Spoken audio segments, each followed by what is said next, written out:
Welcome, cycle breakers. Thanks for tuning in to another episode of Life on the Other Side, a faith-based view on everyday challenges. I'm Jody K. Thompson, founder of Breaking Cycles. And on this week's video, we'll be focusing on the topic, fighting loneliness. Now, what is loneliness? Now, loneliness can be defined as a feeling of sadness because one has no friends or company. Or for an even deeper definition, we can say that it's a distressing experience that occurs when a person's social relationships are perceived by that person to be less in quantity and especially in quality than desired. The experience of loneliness is highly subjective. An individual can be alone without feeling lonely and can feel lonely when with other people. So those are the definitions that I've provided for you on loneliness. Now, everybody experiences loneliness, but how do you deal with it? The first tip that I would like to share with you is that, hey, it's normal. Everyone at some point in time will feel lonely. Stop beating up on yourself because you're lonely sometimes. It is a completely normal feeling. It's okay to be lonely. The second tip that I would like to share with you is to connect with others. It's good to connect with others. And the Bible even says it. The Bible says in Proverbs 18 verse 1 that whoever isolates himself seeks his own desire. He breaks out against all sound judgment. So the Bible is saying that when you keep away from people, you're breaking against sound judgment. It's not a good thing. It's not a good thing to isolate and to stay away from people because isolation comes with its own challenges. Now, the next thing that I would like to share with you is, although you're trying to connect with others, seek positive company. I'm not sending you to connect with that person who you know that if you don't want to feel lonely, you can connect with that individual and my, it means trouble. Whether it's a partner that is not healthy for you and you're trying to stay away from them, or it could be a friend.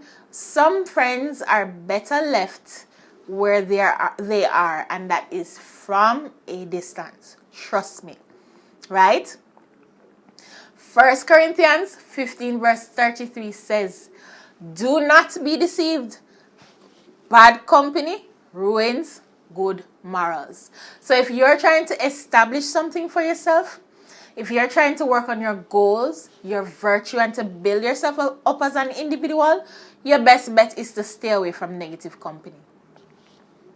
Now, the third point that I would like to share with you is, when people reject you, God will be close. Sometimes, in feeling lonely, we try to connect with persons who they really don't want you. They don't want you around. They don't want us around. And we have to be mindful with that. And it's okay. It's their boundary that they're erecting. It's their choice. And it's something that we have to reconcile with, that when persons are rejecting us, it has nothing to do with who we are as an individual, because we're not the best fit for everybody. And that's something somebody needs to hear today. You're not the best fit for everybody. Stop seeking to be with persons who don't appreciate you for who you are. I'm sure that there is somebody else who is out there. And the Bible says that God is there. Whenever people reject you, they don't want to have anything to do with you because you're not the best fit for them, then He is there. And in Psalms 27 verse 10, it says, when my father and my mother forsake me, then the Lord will take me up. He's saying that even when your parents reject you, He is there and He wants you. He wants to have a close relationship with you, and He's willing to do what it takes to connect with you. When everybody pushes you off because they don't feel like you're suitable, God says, I am here. So when people reject you and they cause you to feel lonely, just remember God is right there. He's not going to push you away. He will not push you away. The other point is that God knows that you crave intimate relationships. Tell me about it when you're single and dying to connect with somebody else. The Lord knows. He says in Genesis 2 verse 8 that it's not good that man should be alone. I will make him a helper fit for him. God is designing somebody who is suitable for you. He knows He's not trying to keep you lonely. He's not trying to keep you away from love or intimacy. But you have to understand that God's timing is best, and use the period of loneliness to learn more about yourself. Sometimes we want good gifts and we deserve good gifts, but we are not at the place to receive the good gift because we're not ready. We don't know about ourselves. And you can't share yourself with somebody else intimately until you know who you are and you know what you stand for. You know what your boundaries are. You know your likes or your dislikes. Because these things are very important in establishing healthy and meaningful relationships. Use your period of loneliness to learn new skills and enhance old ones. Sometimes you have really good skills and you can use them and be so productive and successful with them. But sometimes when you're lonely, you're just focusing on the loneliness. You're not focusing on establishing the skills and the talents and all of these things that you possess and you have to share with the world. Loneliness doesn't have to be something that is bad or something where you feel so morose and detached. It's an area where you are able to grow and develop, right? And have fun. Remember to have fun. Oftentimes when persons are in intimate relationships, they are so busy with responsibilities. They have children to take care of. They have so many other responsibilities and they're not able to have fun when they feel like it. I'm not saying that when you're in an intimate relationship, you can't have fun anymore. But you're burdened with responsibilities. Not burdened. Let me not say burdened. But you have so many responsibilities that it's hard to just drop off the bat and just do something fun. When you're single, you have the world at your fingertips. Travel, go to different places. And when I say travel, it doesn't necessarily mean to take a plane. It means that you can go to different parts of your country, explore your country, go to the movies, go hang out with friends, enjoy yourself. You don't have to have a relationship to not be lonely. But it's the pursuits that you engage in while you are lonely. Another thing to consider is that loneliness may come from standing up for the right thing, but you are reminded that in Psalms 23 verse 4, that even though you walk through the valley of the shadow of death, you don't have to fear any evil, for you are with God and He's your rod and your staff and He will comfort you. Sometimes you have to stand up for what is moral and right. Even when nobody is standing up with you, you have to do what is right. You have to do what is right. Even when you don't have any backing, if you don't have nobody to support you, you have to do what is right. Because God, I always tell persons that I try my best to do what is right. Because I feel like God is always watching me.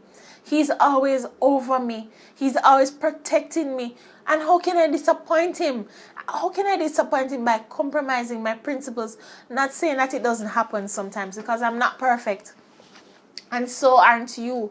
But we have to always remember that when we're trying to compromise His principles to fit in with somebody else, we're doing a trade that isn't beneficial to us. Because God will always love you. He will always take care of you. But sometimes persons aren't as consistent as they profess to be. But God is always there. So how can you trade your morals and your values for something that may be temporary? So it's very important to stand up for what is right. And if you are standing up for what is right, keep doing it. Keep pressing it. Because at the end of the day, it will work out. Now, I'm happy that I have shared these points with you. And I would like you to really think about the points that I've shared with you earlier. And I would like you to think about some strategies that you will share with others when they're fighting loneliness. Now that I've shared with you some of the tips and the skills that you can use in fighting loneliness, how will you impact or share it with others? How will you pay it forward? Now, thanks for tuning into this episode on fighting loneliness.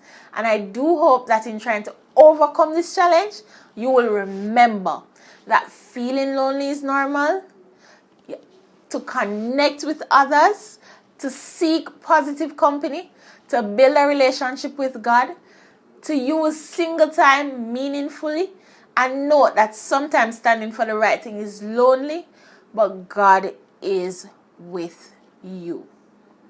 All right? Thanks for listening today. And if you're between the ages of 16 to 24 years and you would like personal life skill sessions from a faith-based perspective, or you have an issue or topic that you'd like us to address in our weekly videos, you may email us at breakingcyclesforchange@gmail.com or check out our website below. Remember to subscribe. I always hear that and I always wanted to say that. But remember to subscribe to the channel and we welcome feedback. All right? Have a good week.